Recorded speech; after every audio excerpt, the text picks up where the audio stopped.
Hello, good evening, Ram Ram दोस्तों, कैसे हैं आप लोग। तो ग्रुप डी के सभी स्टूडेंट्स को नमस्कार और उनके लिए डेडिकेटेड एक और मॉक टेस्ट आपके लिए बहुत अच्छा लेवल का मॉक टेस्ट है। लास्ट तक सारे 25 क्वेश्चन कीजिएगा और उसके बाद कमेंट कीजिएगा कि आपको मॉक टेस्ट कैसा लगा। और हर क्वेश्चन को जब आप कर रहे हो तो एक बार पॉज करके एक कुछ 10 से 15 सेकंड के लिए खुद सोल्व करना। उसके बाद ये भी कमेंट करना कि आप लोगों के कितने सही हैं और कितने रॉन्ग हैं। तो दोस्तों, पहला क्वेश्चन है, एक दुकानदार के पास 3 योजनाएं हैं। पहला योजना है कि 30% और 35% का डिस्काउंट दे। दूसरा योजना है बाई 6 गेट 4 फ्री। और तीसरी योजना है बाई 5 गेट 6 फ्री। तो किस योजना में अधिकतम छूट प्रतिशत रहती है। तो दोस्तों, जब भी आपको दो डिस्काउंट पता होते हैं तो रिजल्ट डिस्काउंट निकालने का जो फॉर्मूला होता है आपका, रिजल्ट डिस्काउंट निकालने का जो फॉर्मूला आपका होता है, जो आपको सिखाया गया है, वो होता है, यदि आपको नहीं आता तो याद करना, a plus B minus A B by 100। A plus B minus A B by 100। तो लगा दोगे 30 प्लस 35 माइनस 30 गुणा 35/100। 30 गुणा 35/100। तो ये बन जाएगा 65 और ये बन जाएगा माइनस का 10.5। तो 65 में से 10.5 घटाएं तो 54.5 जो है वो आप लोगों का आंसर आएगा। दूसरा कह रहा है बाई 6 गेट 4 फ्री। फ्री कितनी है? 4। कितने में से? 10 में से। और 10 में से 4 फ्री है, इसका डिस्काउंट हुआ 40% का। टोटल 10 खरीदने पर 4 फ्री है। फिर क्या कह रहा है? Buy 5 get 6 free. तो 6 फ्री है 11 में से, और 11 में से 6 फ्री है, तो 1/11 कितना होता है? 9%। 9.09। 1/11 होता है 9.09। और 9.09 को यदि 9.09 को यदि मैं 6 से 9 6 54 पॉइंट, तो इसलिए आप बोलोगे ये जो है सबसे अधिकतम हो गया है। तो आपका जो सबसे अच्छा डिस्काउंट है वो है ओनली 3। बोलो ठीक है क्या बात। बढ़ते हैं, देखो अगले क्वेश्चन की तरफ। कह रहा है दो संख्याओं का गुणनफल जो अनिवार्य एक दूसरे से भिन्न नहीं है 25 है। दो संख्याओं का गुणा n1 इंटू n2 आप जानते हो एलसीएम इंटू एचसीएफ के बराबर होता है। तो दोनों नंबर का गुणा 25 है। एलसीएम आपको निकालना है और एचसीएफ आपको 5 दे रखा है। तो क्या एलसीएम की वैल्यू भी 5 हो जाएगी क्या? ये आपका एक कॉन्सेप्ट याद कर लेना कि जब भी दो संख्याएं दी हुई हों उनके गुणा बराबर एलसीएम इंटू एचसीएफ हो जाता है। बढ़ते हैं अगले क्वेश्चन की तरफ। कह रहा है एक समलंब चतुर्भुज का क्षेत्रफल। समलंब चतुर्भुज का क्षेत्रफल बताओ जिसकी पैरेलल साइड जो है 3 और 5 है और उनके बीच की दूरी 6 है। समलंब चतुर्भुज का क्षेत्रफल होता है 1/2 गुणा पैरेलल साइड का सम इंटू उनके बीच की दूरी। तो 1/2 गुणा 8 गुणा 6, और 8 गुणा 6 48 का आधा, तो 24 आंसर। साथ साथ कमेंट करते जाएं, देखते जाएं, समझते जाएं चीजों को। ये क्या कह रहा है कि भाई समूहीकृत आंकड़ों में माध्यिका ज्ञात करने का फॉर्मूला कौन सा होता है। समूहीकृत आंकड़ों में माध्यिका ज्ञात करने का फॉर्मूला क्या होता है?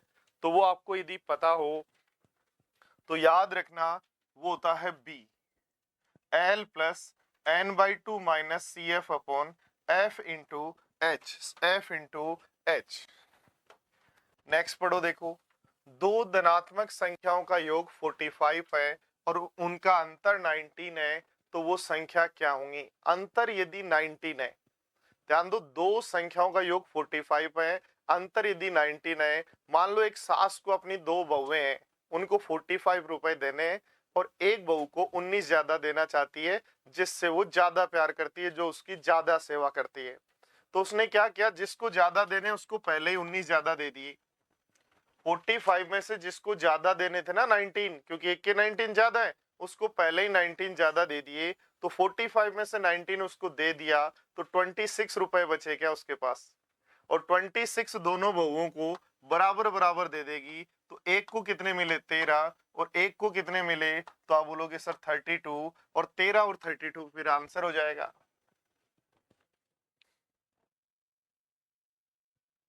देखो क्या कहा है, क्वाड्रिक इक्वेशन का क्वेश्चन है। क्वाड्रिक इक्वेशन में एक बात याद रखना, मूलों का योग जो है वो होता है माइनस बी बाई ए। मूलों का योग होता है माइनस बी बाई ए और मूलों का गुणा जो है वो होता है सी बाई ए। ये जो है वो ए होता है, ये जो इसका मल्टीपल है वो बी होता है, कांस्टेंट को सी बोलते हैं। तो माइनस बी बाई ए यानी -1/6, -1/6। सी बाई ए का मतलब -15/6 और -15/6 को आप लिख सकते हो -5/2। 3 से काट दिया ऊपर और नीचे। और एक एलजेब्रा का कॉन्सेप्ट यदि आपको याद हो तो ठीक है, नहीं याद हो तो याद कर लेना कि x प्लस वाई का square minus X minus Y का स्क्वायर, x प्लस वाई का square minus X minus Y का स्क्वायर 4xy होता है। क्या याद है क्या आपको? याद है तो अच्छी बात है, नहीं याद है तो याद करना ही करना है। और बहुत इंपॉर्टेंट क्वेश्चंस हैं आज के क्वेश्चंस 25 यदि आपने लगा लिए तो ये कन्फर्म है 25 कॉन्सेप्ट तो क्लियर हो जाएंगे। और जीडी के ज्यादा से ज्यादा कितने कॉन्सेप्ट हैं? 200। तो 10 पेपर इस तरीके के मैं आप लोगों को एग्जाम तक करवा दूंगा। उसके बाद एक पेपर हो चुका, आप देख लेना, ये दूसरा पेपर है। ऐसे 10 पेपर मैं आपको करवा दूंगा। उसके बाद देखना मजे मजे, आपके क्वेश्चन बहुत फास्ट होने लग जाएंगे। अल्फा प्लस बीटा की वैल्यू 1/6 का स्क्वायर 1/36, ये अपने को निकालना है। तो मान लो x square 4 into alpha beta की वैल्यू फिर -5/2। ठीक है, तो ये 10 इधर ले आए और एक्स स्क्वायर को उधर ले जाए, तो एक्स स्क्वायर को उधर ले जाए, 10 को इधर ले आए, तो मेरे पास ये क्या बनेगा? देखो 10 बनेगा ना, 10 को इधर ले आऊंगा और ये 10 इधर ले आऊंगा। ध्यान देना, 10 को इधर जब मैं ले आऊंगा तो क्या बन जाएगा एक बार बताओ? तो ये मेरे पास बन जाएगा 1/36 प्लस 10, और 1/36 प्लस 10 होता है 361/10, 361/36, क्योंकि 360 और एक 361/36। तो x की वैल्यू चाहिए तो रूट निकाल लो, 19 का स्क्वायर अपॉन 6 का स्क्वायर, तो 19/6। वापिस याद करवा रहा हूं, याद रखना लास्ट जो पेपर था उसमें भी एक क्वाड्रिक इक्वेशन का क्वेश्चन था। उसमें क्वेश्चन क्या था कि किसी भी क्वाड्रिक इक्वेशन के रूट यदि पता हो तो उसकी इक्वेशन क्या होगी। लास्ट जो क्वाड्रिक इक्वेशन का क्वेश्चन था वो ये था, याद रखना। SSC GD Delhi police group D, इनमें लगभग एक जैसे क्वेश्चन आते हैं क्योंकि लगभग सब एसएससी तो ले रही है। और रेलवे का जो एग्जाम है ग्रुप डी का, उसका पेपर थोड़ा सा अच्छा भी आ रहा है, पता नहीं क्यों, कि ग्रुप डी में लगा रहे हो या पता नहीं कहाँ लगा रहे हैं। ये स्टेशन मास्टर का पेपर भी इतने इस लेवल का नहीं है। तो क्या कहा है, क्वाड्रिक इक्वेशन के आपके लास्ट पेपर में भी एक क्वेश्चन था जिसमें आपने याद किया कि किसी भी क्वाड्रिक इक्वेशन के रूट्स यदि दिए हुए हो तो एक्स स्क्वायर माइनस रूट्स के योगों का गुणा एक्स, रूट्स का सम गुणा एक्स प्लस रूट्स का गुणा बराबर 0। आज दूसरा कॉन्सेप्ट अपन ने पढ़ा कि alpha plus beta minus B by A होता है, और अल्फा इंटू बीटा यानी रूट्स का सम जो है alpha plus beta minus B by A होता है, और रूट्स का गुणा सी बाई ए होता है। और इससे अल्फा प्लस बीटा और अल्फा इंटू बीटा की फॉर्म आ गया। तो ये एक अलजेब्रा का एक टर्म फॉर्मूला होता है जिसमें लगा दीजिएगा। ये पढ़ो, देखो क्या कह रहा है। ट्रेन को लेके जा रहा है, कहाँ ले जा रहा है, ध्यान से पढ़िएगा। 280 मीटर लंबी एक रेलगाड़ी 8 किलोमीटर पर आवर की स्पीड से समान दिशा में जा रहे आदमी को, तो ट्रेन और आदमी दोनों एक ही डायरेक्शन में जा रहे हैं, तो रिलेटिव स्पीड तो हो गया दोनों का डिफरेंस। ठीक है, रिलेटिव स्पीड तो हो गया दोनों का डिफरेंस।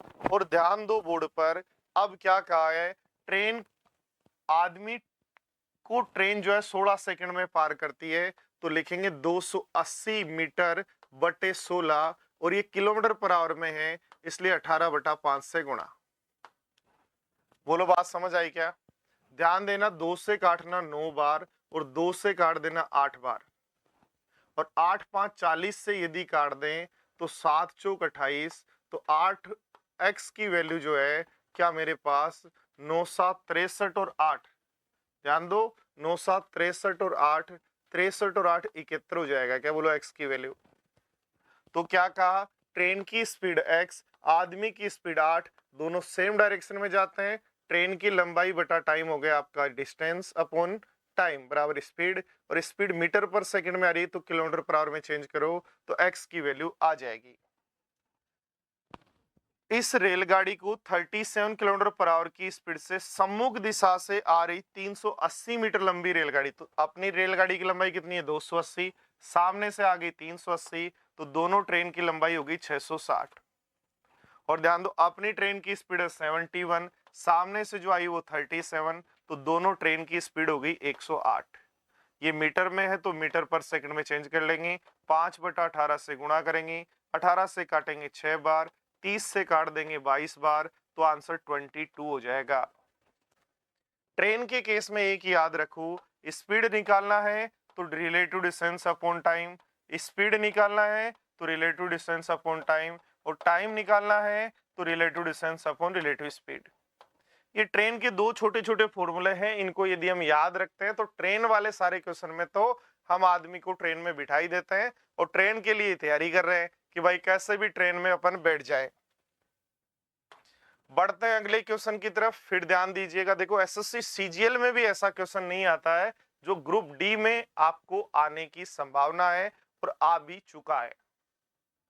क्या कहा है देखो, ट्राइंगल एबीसी में समझना, ऐसे क्वेश्चन आपके एसएससी सीजीएल में आते हैं, पर जो है टीसीएससी तो एग्जाम लेता है तो ग्रुप डी में भी वैसे ही क्वेश्चन डाल देता है। अब जो है एसएससी जो है टीसीएस नहीं लेगा, तो क्या कहा है, ट्राइंगल एबीसी में डीई एसी के पैरेलल लाइन है, एसी के पैरेलल लाइन है डीई, देखो ध्यान देना, डीई एसी के पैरेलल लाइन है, डीई एसी के पैरेलल लाइन है, बीडी बीडी 4 है, बीडी 4 है, एडी 2√2 है। ये यदि ध्यान दो पैरेलल लाइन है और इनका रेशियो 4 और 2√2, तो इसका रेशियो भी 4 और 2√2 होगा, ये याद रखना। ठीक है, तो पूछ रहा है ट्राइंगल बीडीई और ट्राइंगल बीडीई और समलंब चतुर्भुज, यानी इन बीडीई और इस समलंब चतुर्भुज दोनों के एरिया का रेशियो क्या होगा। तो सबसे पहले मुझे एक बात बताओ, इस छोटू ट्राइंगल की भुजा कितनी है 4, इस छोटे से ट्राइंगल की भुजा कितनी है 4, और इस बड़े ट्राइंगल की भुजा कितनी है, तो आप बोलोगे 4 + 2√2। ठीक है, और भुजाओं का रेशियो यदि 4:4 + 2√2 है तो 2 से कट रहा है, काट लो, ये बनेगा 2, ये बनेगा 2 + √2, √2 का फिर भाग जा रहा है तो √2 से भी काट लो, तो ये बन जाएगा √2, ये बन जाएगा √2 + 1। और ध्यान देना भुजाओं का रेशियो यदि ये है तो एरिया का रेशियो चाहिए तो स्क्वायर कर दो, √2 का स्क्वायर होगा 2 और इसका स्क्वायर हो जाएगा 3, 3 + 2√2। हमें क्या चाहिए, ध्यान दो, छोटे ट्राइंगल का एरिया तो आप कह रहे हो 2, छोटे ट्राइंगल का एरिया तो 2, और पूरे ट्राइंगल का एरिया 3 + 2√2 में से 2 घटा दें तो क्या मैं बोल दूं कि 2√2 + 3 है और 2 घटा दें तो 1 बचेगा। ऐसा कौन सा ऑप्शन है, तो आप बोलेंगे ऑप्शन हो जाएगा बी, 2:2√2 + 1। बहुत ही शानदार क्वेश्चन है, इसलिए मैं एक बार फिर रिवाइज कर रहा हूं। मैं ऐसा मानता हूं कि एसएससी जीडी को एक क्वेश्चन पूछना, ग्रुप डी को ये क्वेश्चन पूछना, एनटीपीसी अंडर ग्रेजुएट लेवल में ये क्वेश्चन पूछना गलत है, फिर भी आएगा तो करेंगे। करेंगे कैसे, ध्यान दीजिएगा। हमें कहा ये दोनों लाइन पैरेलल हैं तो इधर जो रेशियो है वही रेशियो इधर होगा, तो बताओ छोटी भुजा और बड़ी भुजा का रेशियो क्या होगा, 2√2 से काट दो तो ये साइड का रेशियो आ गया। और जब भी दो ट्राइंगल, छोटा ट्राइंगल बड़े ट्राइंगल के साथ सिमिलर है, छोटू ट्राइंगल बड़े ट्राइंगल के साथ सिमिलर है, तो सिमिलर ट्राइंगल में भुजाओं के रेशियो का स्क्वायर करेंगे तो एरिया का रेशियो, छोटे ट्राइंगल का एरिया 2, पूरे बड़े ट्राइंगल का एरिया 2√2 + 2 + 3, तो 2 घटा दो।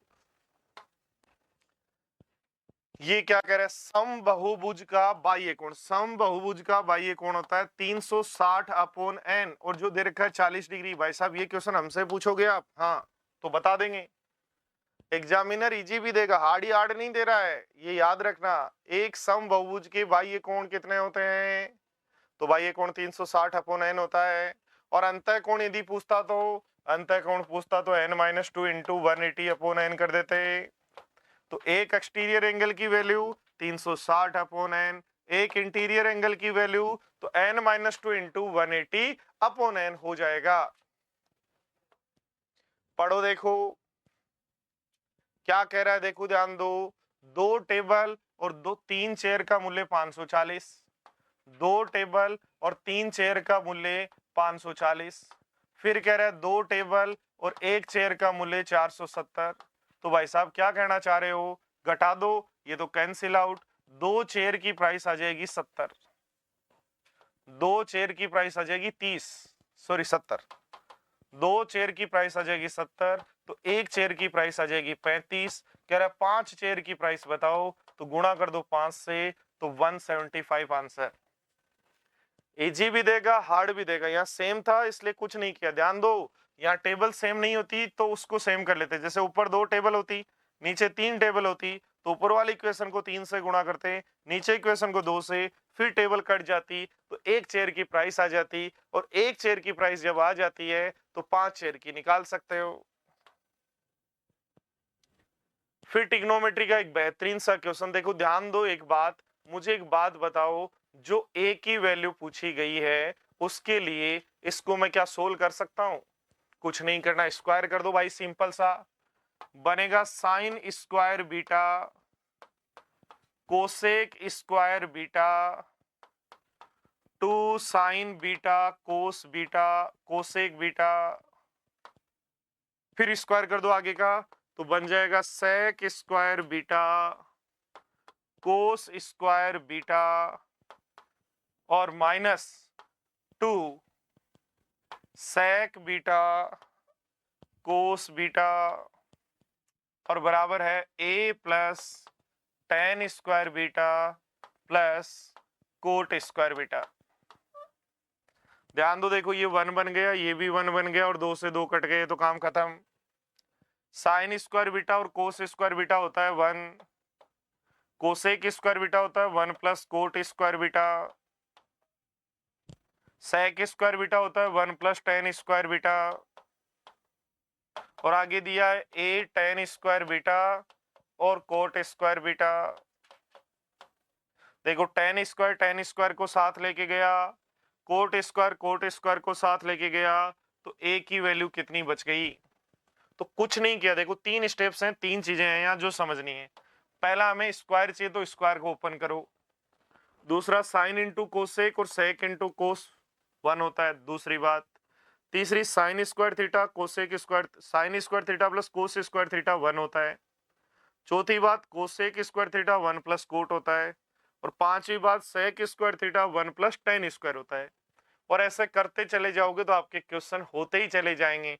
और एक बार, सब गेम एक कॉन्फिडेंस का है, एक बार क्वेश्चन होते होते चले गए ना तो मजे आ जाएंगे। और दूसरा सबसे अच्छी बात है कि जब आप किसका पेपर कर रहे होंगे, ग्रुप डी का जब पेपर कर रहे होंगे, रेलवे ग्रुप डी का जब आप पेपर कर रहे होंगे, तो लास्ट ईयर जब पेपर हुए तो सारे पेपर ऐसे थे, पहला क्वेश्चन साइंस का, दूसरा करंट का, तीसरा आपका जीके का कोई क्वेश्चन आ गया, फिर बीच में मैथ्स आ गई, फिर रीजनिंग आएगी, तो मजा भी आता है। मजे वाला पेपर है ये, इंजॉय लेके पेपर करना होता है इसको। ये क्या कह रहा है देखो, 529 में 23 का भाग दो, 23 का भाग दो तो 23 आ जाएगा। 23 गुणा 61 कितना होता है? 1403 ही होता है। और 1403 में से जी 1403 घटाओ तो 0 आंसर। कुछ क्वेश्चन हवा में ही होंगे, चलाते ही, कुछ स्क्वायर याद होने चाहिए, कुछ क्यूब याद होने चाहिए। याद रखें, चाहे आप ग्रुप डी का एग्जाम देने जा रहे हैं तो भी 30 तक के क्यूब और 30 तक के स्क्वायर तो बेटा याद करके ही जाना, मेरा ये सजेशन मान लेना। क्या कह रहा है? दो संख्याओं का अनुपात यदि 4:3 है, और HCF मान लें, S तो पहला नंबर 4H और दूसरा नंबर 3H, दो संख्याओं का अनुपात 4:3, तो आप अपन जानते हैं कि HCF गुणा A, HCF गुणा B दोनों नंबर होते हैं। उनके लघुत्तम समापवर्त्य और महत्तम समापवर्त्य का गुणा 432 है, तो 4H इंटू 3H दो लघुत्तम समापवर्त्य और महत्तम समापवर्त्य, LCM इंटू HCF बराबर दोनों नंबर का गुणा। तो यहां से आप 12 से डिवाइड कर दो तो H स्क्वायर की वैल्यू मेरे पास 12 से डिवाइड करें तो 12 चौक 48, 12 3 36, 12 6 72, तो H की वैल्यू 6 आ गई। यदि H की वैल्यू 6 आ गई तो पहला नंबर हो जाएगा 24 और दूसरा नंबर 18, पहला नंबर 24, दूसरा नंबर 18, और 24 18 हो गया। कह रहा है इनके एलसीएम और एचसीएफ के व्युत्क्रमों का योग। तो एलसीएम और एचसीएफ के व्युत्क्रमों का योग, देखो ध्यान दो, एलसीएम का व्युत्क्रम ये, एचसीएफ का व्युत्क्रम ये। तो ध्यान दो, नीचे तो आएगा एलसीएम इंटू एचसीएफ और ऊपर आएगा एलसीएम प्लस एचसीएफ। तो ध्यान दो, एलसीएम और एचसीएफ कितना होगा, इन दोनों नंबर का एलसीएम और एचसीएफ कितना होगा, एचसीएफ तो 6 होगा, एलसीएम तो एचसीएफ तो 6 होगा, और एलसीएम एच इंटू ए इंटू बी होता है क्या, याद है क्या आपको, तो 72 होगा। और दोनों का गुणा तो दोनों नंबरों के गुणा के बराबर होगा, तो बन जाएगा 78/432। और 78/432 को 6 से काट दो तो 13 नीचे भी 6 से काटो, 13/72 आंसर।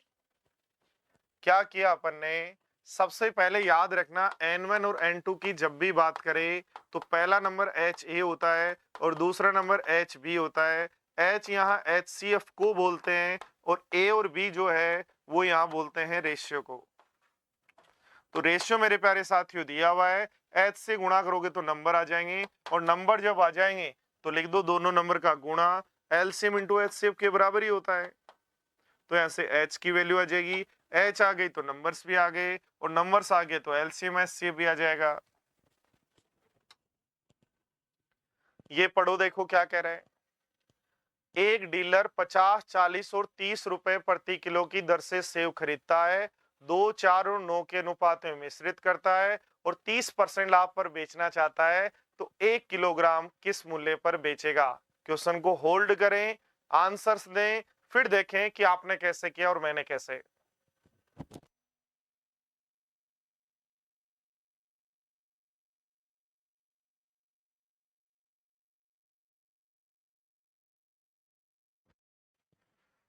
तो क्या कहा, 50 रुपए का 2 किलो खरीदा, 100 खर्चा आ गया जी। 40 रुपए का 4 किलो खरीदा, 160 खर्चा आ गया। 30 रुपए का 9 किलो खरीदा, 270 खर्चा आ गया। टोटल खर्चा 530 हो गया जी। 530 हो गया टोटल खर्चा, कितने किलो का, 9 और 6 15 किलो का। तो ये 1 किलो की प्राइस आ गई। इसको 30% लाभ पर बेचना चाहते हो तो 130 से कर दो। ध्यान दो, देखो 2 जीरो को तो 2 जीरो ले गए, 2 जीरो को तो 2 जीरो ले गए, 13 3 39, 13 5 65 और 3 68, 15 से डिवाइड करो, 15 चौक 60, 4 वाला एक ही ऑप्शन है, कुछ नहीं कर रहे। ध्यान दो, 50 रुपए का 2 किलो, 40 रुपए का 4 किलो, 30 रुपए का 9 किलो खरीदा, टोटल जो खरीदा उससे इतना खर्चा आया और किलो आ गया 15। तो 1 किलो की प्राइस निकालो, 30% लाभ का मतलब 30% अधिक में बेच दो। ये पढ़ो, देखो और ही बढ़िया क्वेश्चन, आयु के बारे में कह रहा है, एज बढ़ा रहा है, आपकी भी एज बढ़ गई है, पढ़ लो बेटा। ठीक है, सिलेक्शन की एज हो गई आपकी, अब पढ़ लीजिएगा। देखो क्या कहा है, एक ही वर्तमान आयु के 2 गुना, ए की जो वर्तमान आयु है उसका 2 गुना, बी की वर्तमान आयु का 3 गुना, बी की वर्तमान आयु का 3 गुना, और दोनों का योग 106 है। अब कह रहा है बी की वर्तमान आयु का 4 गुना, ए की वर्तमान आयु के 3 गुणे से 11 अधिक है, तो बी की वर्तमान आयु का 4 गुना ए की वर्तमान आयु के 3 गुना से 11 अधिक है। बी की वर्तमान आयु का 4 गुना ए की वर्तमान आयु के 3 गुना से 11 अधिक है। दो इक्वेशन है, दो वेरिएबल उड़ा दो, क्या चाहिए, ए और बी दोनों चाहिए, तो किसी एक को उड़ा लो, जो मर्जी उसको। तो एक काम करो, ऊपर गुणा कर दो, देखो 3 से, ऊपर गुणा कर दो 3 से, बन जाएगा 6a प्लस 9b प्लस बन जाएगा 318। नीचे गुणा कर दो, ऊपर गुणा कर दो 3 से, नीचे कर दो 2 से, 2 से गुणा करोगे तो बनेगा 8b माइनस 6a बराबर बन जाएगा 22, और दोनों को जोड़ दो तो a तो a को ले गया, 9 और 8 17b बराबर 740, तो b की वैल्यू आ जाएगी 20। b 20 यहाँ रखेंगे तो मेरे पास आ जाएगा 90, 90 उधर घटा दो तो 90 उधर घटाते ही 16 और ए की वैल्यू आ जाएगी 8, सॉरी बी की वैल्यू कितनी है 20, तो 30 दूनी 60 घटाओ और 60 घटाओगे तो बनेगा 56 और 2a बराबर 56 है तो a की वैल्यू आ जाएगी 18। क्या कर रहा हूं मैं, ठीक है 28।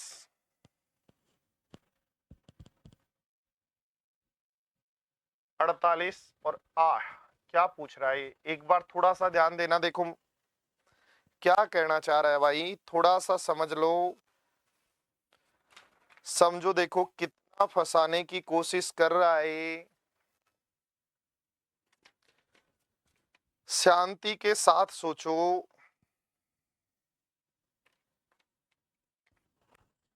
शांति के साथ वापस सोचो, देखो ध्यान दो क्या करेंगे, b बराबर 20 रखेंगे तो 20 रखेंगे 60 बनेगा, 60 घटाएंगे तो 46 बनेगा, 2a बराबर 46 है तो a बराबर 43, 23 a बराबर 23 तो दोनों का सम आ गया 43। ध्यान दो जल्दी में 43 नहीं लगाना है, ऐसे ही वो नंबर काट लेता है, कह रहे 4 वर्ष बाद एज बताओ तो दोनों का 4 4 और ऐड करो, इसलिए आंसर 51 होगा। नंबर काटने के लिए उसने इतने सारे नुक्से क्वेश्चन में छोड़ रखे हैं कि वो काटेगा ही काटेगा, इसलिए दिमाग और प्रेजेंस ऑफ माइंड साथ लेके, दिमाग को खूंटी पे टांग के नहीं जाना, साथ लेके जाना है, और साथ लेके जाएंगे तभी आप क्वेश्चन कर पाएंगे, सही कर पाएंगे। ये क्या कह रहा है भाई, एवरेज स्पीड बताओ। एवरेज स्पीड का फॉर्मूला तो यदि आपने मेरे से मैथ्स पढ़ी है तो आपको सबको आती होगी। एवरेज स्पीड बराबर total distance upon total time होता है, ऐसा आपको पता है क्या? एवरेज स्पीड बराबर total distance upon total time होता है, ऐसा आपको पता है क्या? और टोटल डिस्टेंस चाहिए तो सबका सम कर लो, 300, 400, 500, 300, 800, 800 और 100, 900, तो टोटल डिस्टेंस तो हो गई 900। अपॉन टोटल टाइम निकालो तो 300 गए 15 से, 300 गए 15 से तो 20 घंटे लगे। ये वाली स्पीड नहीं पता तो इसका टाइम भी नहीं पता। और 375 गए किससे गए, 30 से। 375 में ध्यान दो, 375 में 30 का भाग दो तो 3 का भाग देने पर 125, तो 12.5 आ जाता है, 12.5 आ जाता है। Total distance upon total time बराबर एवरेज स्पीड अपने को 20 दी है। एक बार मेरे साथ साथ सारे क्वेश्चंस पढ़िएगा। एक व्यक्ति 15 kilometre per hour, x kilometre per hour, 30 kilometre per hour की स्पीड से ये दूरियां तय करता है, तो उसकी एवरेज स्पीड 20 हो जाती है। एवरेज स्पीड बराबर टोटल डिस्टेंस सबका सम, टोटल टाइम 300 बटा 15, 225 बटा x। t बराबर क्या है 225 बटा x। t बराबर क्या है 225 बटा x। t की वैल्यू रख देंगे इसमें, और आगे का टाइम बराबर 20। सोल्व कर लो, देखो 900 बराबर होगा 20t प्लस, ध्यान दो ये कितना बन गया 32.5, और 32.5 को 20 और 12.5, तो 32.5 को यदि मैं गुणा करूं तो ध्यान दो 32.5 को जैसे ही 2 से गुणा करूंगा 32 दूनी 64 और 1 65, 65 और 650 बन जाएगा। तो 20t की वैल्यू मेरे पास 250 आ जाएगी, और 20t की वैल्यू 250 आ जाएगी, तो t की वैल्यू 12.5 आ जाएगी। और t की वैल्यू 12.5 यहाँ यदि मैं रखता हूं तो 225 बटा 12.5 का मतलब 25 बटा 2, तो 25 से काट दो 9 बार, तो 9 दूनी 18 आपका आंसर। तो ऐसे क्वेश्चंस, अच्छे अच्छे क्वेश्चंस पूरे कॉन्सेप्ट के साथ, यानी टाइम एंड डिस्टेंस का पूरा कॉन्सेप्ट एवरेज स्पीड वाला यहाँ कंप्लीट हो गया। 25 क्वेश्चन नहीं है, 25 क्वेश्चन जो है वो 25 कॉन्सेप्ट है, 1 शॉर्ट रिवीजन है आपका, ये मान लो 10 मॉक में आपको करवाऊंगा, 10 मॉक में पूरा रिवीजन हो जाएगा, हर मॉक में अलग टाइप के क्वेश्चंस होंगे। ये क्या कह रहा है देखो ध्यान दो, मुझे एक बात बताओ, बोर्ड पर ध्यान दो, एक है 0.11 और एक है 0.011, एक है 0.11, एक है 0.011, इन दोनों को एक जैसा बनाना है, तो यहां से एक पॉइंट हटाऊं तो 0.11 और पॉइंट हटाऊं तो नीचे 10 आएगा क्या?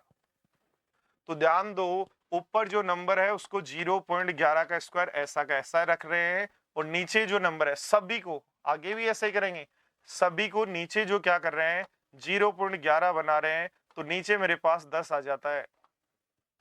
और ध्यान दो ये तो सेम टू सेम हो गए, कट जाएंगे, तो 10 का स्क्वायर जो है 100 ऊपर बच जाएगा, और ऐसे सारे कट जाएंगे तो आंसर आ जाएगा 100। यानी इस तरीके के क्वेश्चंस में आप क्या कर सकते हो कि जब भी सेम पैटर्न चल रहा हो तो पहले प्लस या माइनस के जो साइन है उनसे पहले की संख्याएं सोल्व कर लो, तो आपका काम हो जाएगा।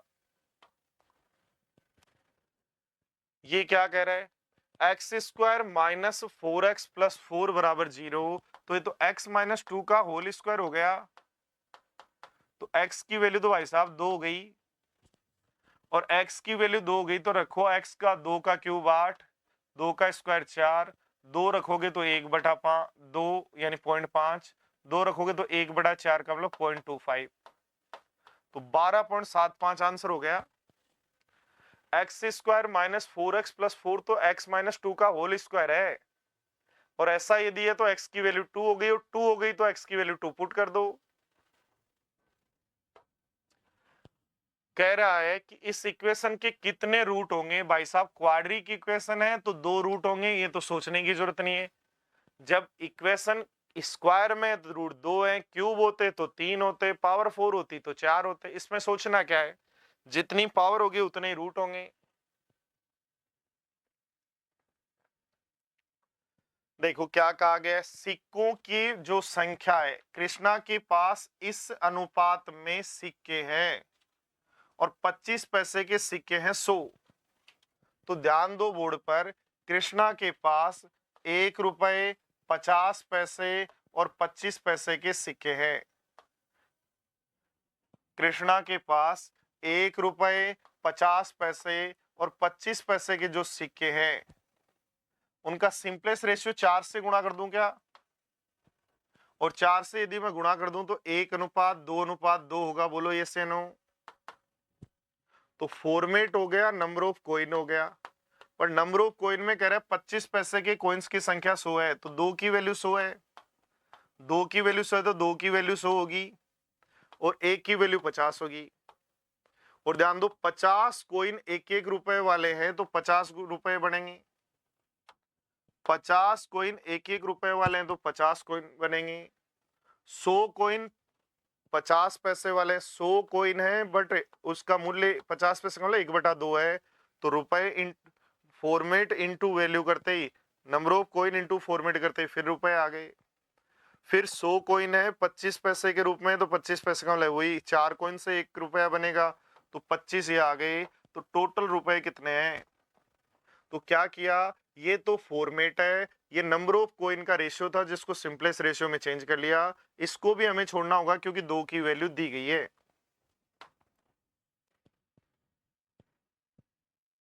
पढ़ें, देखो क्वेश्चन नंबर 21 क्या कहने की कोशिश कर रहा है, एक बार पढ़ो देखो सब लोग।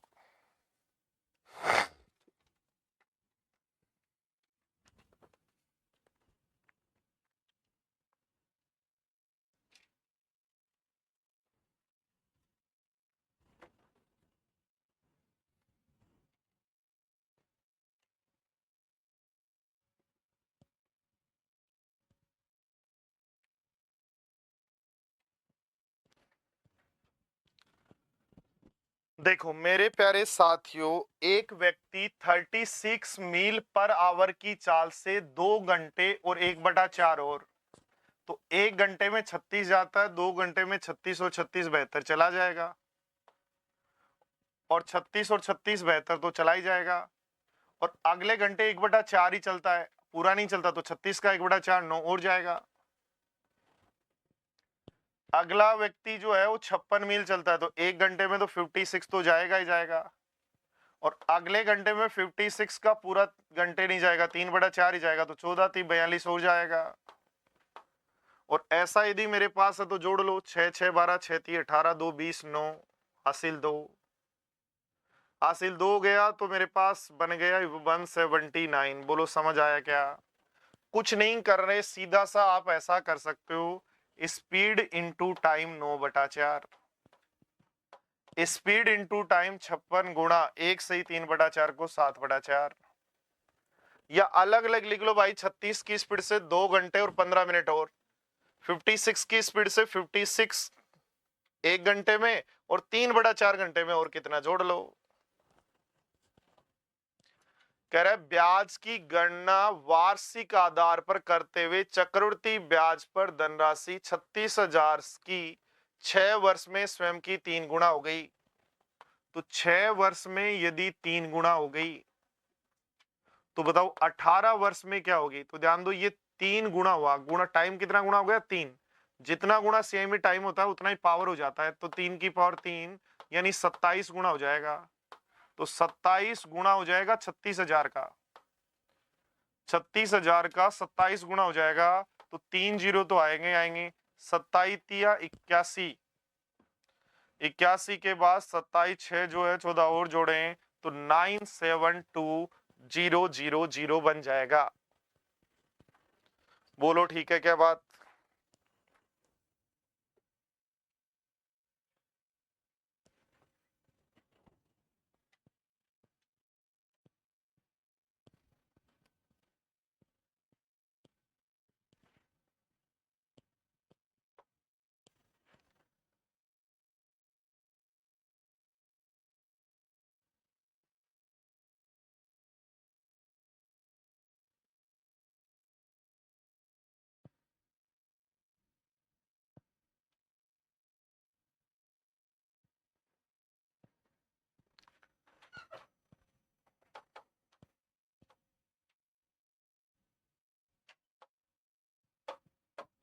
देखो क्या कह रहा है, ए द्वारा गणित और हिंदी, ए ने गणित में मार्क्स प्राप्त किए 94 और हिंदी में प्राप्त किए 86, तो 180 मार्क्स हो गए। डीआई हार्ड नहीं होती, बहुत आसान होती है, बस पढ़ने की। डीआई का मतलब डेटा पढ़ना है। सी द्वारा विज्ञान में 66, विज्ञान और हिंदी में 74, तो 140, 20 से काट दें तो 9:7 रेशियो।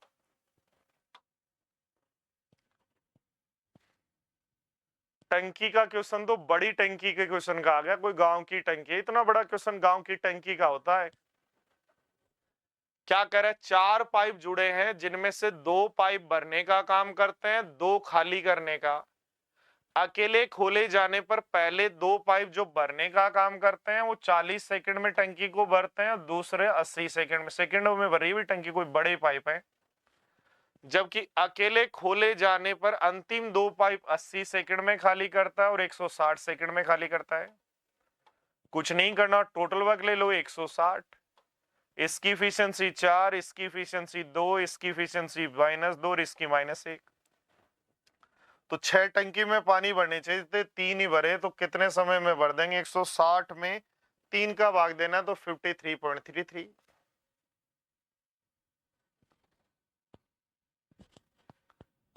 तो ये अंतिम क्वेश्चन मैं आप लोगों के लिए छोड़ रहा हूं, क्या आप लोगों को ये क्वेश्चन आता है या नहीं आता, कमेंट जरूर कीजिएगा। नहीं आता तो अगले वीडियो में कर लेंगे, और आपको आता है तो करने की जरूरत नहीं है। हिंट मैं दे रहा हूं, ट्राइंगल के एरिया का फॉर्मूला एक हीरोन्स फॉर्मूला होता है, 1/2 गुणा आधार गुणा ऊंचाई, दोनों लगेंगे।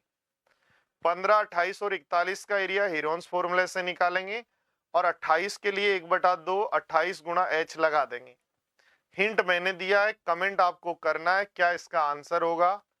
और इस तरीके के एक पहले ही मॉक हो चुका है, ये दूसरा मॉक है, टोटल 10 मॉक आएंगे, और इन 10 मॉक में 1 शॉट यानी 250 क्वेश्चन में आपका कंप्लीट रिवीजन हो जाएगा पूरे के पूरे कॉन्सेप्ट का। हर मॉक का मतलब है 25 या 20 क्वेश्चन, तो पूरे 25 या 20 कॉन्सेप्ट का कंप्लीट रिवीजन। आपका पेपर इनसे बाहर सेट नहीं होगा, इसलिए प्रैक्टिस इनको अच्छे से कीजिएगा।